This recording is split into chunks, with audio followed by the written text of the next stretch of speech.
Hi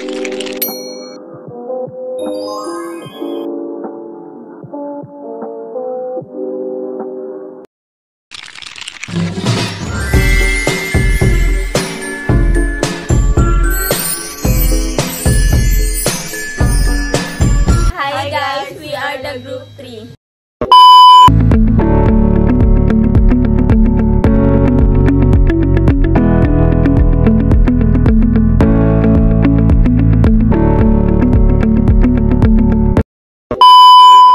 So ayun po, andito na po kami sa interviewin namin. Ano po pangalan nyo? Harry Marie Habon. Ilan taon na po ba kayo? 60. Ilan taon po ba kayo? Kung ilan taon kayo bago natuto ng pansit malabon? 25. Paano po ginawa yung pansit malabon?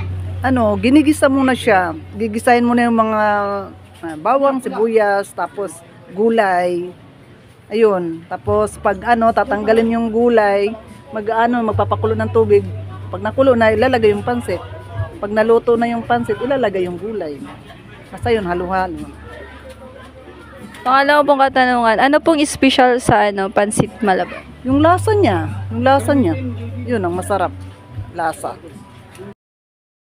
Pangatlo pong katanungan, bakit po sikat yung pansit malabon? Yung masarap, tsaka kilalang-kilala ang pansit malabon sa lahat. Kaya yun, masarap.